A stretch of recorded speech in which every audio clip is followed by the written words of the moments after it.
MS word পেজে আমরা কিভাবে ছবির ইফেক্ট তৈরি করব। ছবির ইফেক্ট তৈরি করি মূলত আমরা ধরুন আমরা একটা পেজের একটা ডিজাইন করি, সেই ডিজাইনটা আমরা সুন্দর করা ফুটিয়ে তোলার জন্য এবার ইফেক্ট তৈরি করি। যেমন ধরুন ছবিটা নিচে থাকবে, ছবির উপরে লেখা থাকবে, এই জন্য আমরা এগুলো করে থাকি। তো আমরা এটা করার জন্য কি করব, প্রথমে একটা ওয়ার্ড ফাইল খুলবো। আমি এখানে একটা ওয়ার্ড ফাইল খুললাম। ওয়ার্ড ফাইল খোলার পরে আমরা যাব ইনসার্টে, আমরা একটা শেপ ইউজ করে এই জিনিসটা করতে পারি। তো আমি এখানে ইনসার্টে গেলাম, ইনসার্টে গিয়ে এখানে দেখতে পাচ্ছেন শেপে গিয়ে এখানে এই যে রাউন্ড বক্সটা দেখতে পাচ্ছেন রেক্ট্যাঙ্গেল, আমি এটাতে ক্লিক করলাম। এটাতে ক্লিক করার পরে আমরা এখানে একটা ঘর নিলাম, টানে একটা ঘর রেখে দিলাম। রাখার পরে আমরা চাইলে এই ছবির ব্যাকগ্রাউন্ড কালারটা আমরা হোয়াইট করে দিতে পারি এবং বর্ডারটা থাকবে। এখন আমরা এখানে এই যে দেখতে পাচ্ছেন যে ঘরটা নিলাম, এই ঘরটা যখন সিলেক্ট থাকবে দেখতে পাচ্ছেন চারপাশে কিন্তু আমার ঘরটা সিলেক্ট করা আছে। সিলেক্ট করা অবস্থায় আমরা কিন্তু এখানে রাইট বাটনে ক্লিক করলাম। ক্লিক করার পরে ফরম্যাট স্পেসে ক্লিক করলাম।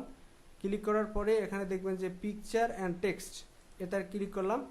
ক্লিক করার পরে আমরা দেখব আমাদের যে ছবিটা কোথায় আছে। এখন আমরা কি করব, ফাইলে ক্লিক করব।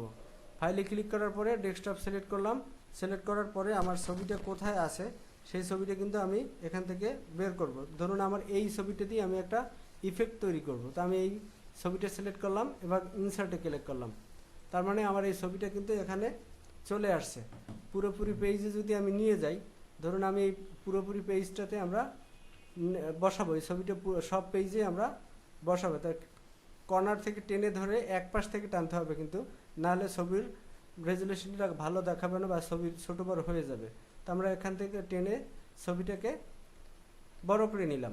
এখন কি করব, এই ছবিটার উপরে আবার আমরা যখন ইফেক্ট করব তখন আবার এই সিলেক্ট থাকা অবস্থায় আমরা এখানে রাইট বাটনে ক্লিক করলাম।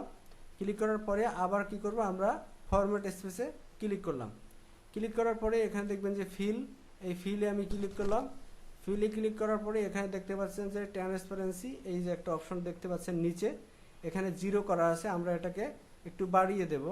দেখতে পাচ্ছেন আমরা যখন বাড়াইতেছি তখন বাড়ানোর সাথে সাথে কিন্তু আমার ছবিটার শেপটা তৈরি হয়েছে, ইফেক্টটা তৈরি হয়ে যাচ্ছে। এখন ধরুন এই ছবিটা এভাবেই আমি রাখবো। আবার যদি চাই আমি আরও একটু বাড়াবো, তখন কিন্তু এখান থেকে আপনি বাড়িয়ে নিতে পারবেন। তো দেখতে পাচ্ছেন আমার ছবিটা কিন্তু ইফেক্ট তৈরি হয়ে গেল। আমি এখন এখান থেকে ক্লোজ করে দিলাম। এখন যাই দেখতে পাচ্ছেন ছবির চারপাশে কিন্তু আপনার একটা বর্ডার রয়েছে, এই বর্ডারটা আমি নো লাইন করে দেবো। শেপে ক্লিক করলাম, নো লাইনে ক্লিক করার পর এই শেপ আউটলাইন নো আউটলাইন করে দিলাম। তার মানে কিন্তু আমার এই বর্ডারটা হবে। এখন আমি যদি সব পেজটাকেই আমি ফিল করে দিলাম যাতে কোনো অংশ ফাঁকা না থাকে, হোয়াইট না থাকে, ফাঁকাটা ডিলিট করে দিলাম। এখন যদি চাই আমি এই ছবিটার উপরে একটা লেখা লিখবো বা ডিজাইন করব, সেক্ষেত্রে কিন্তু আপনি লিখতে পারবেন। তো আমি এখানে দেখতে পাচ্ছেন আমি কার্সার আছে, এখানে এই কার্সার দেখতে পাচ্ছেন। এখন আমি ফন্টটা একটু বড় করে নিলাম। বড় করে নেওয়ার পরে আমরা এখানে যদি একটু লেখা লিখি তাহলে কিন্তু আমরা একটা ফন্ট সিলেক্ট করি। আমি এখানে ফন্ট সিলেক্ট করার পরে আমরা এখানে কিছু লিখব।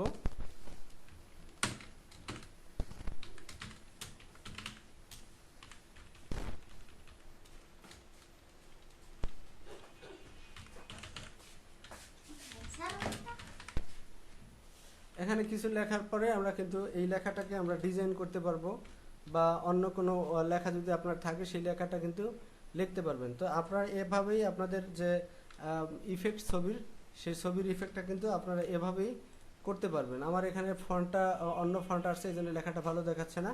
আমি এখানে ফন্টটা চেঞ্জ করে দিতে পারি।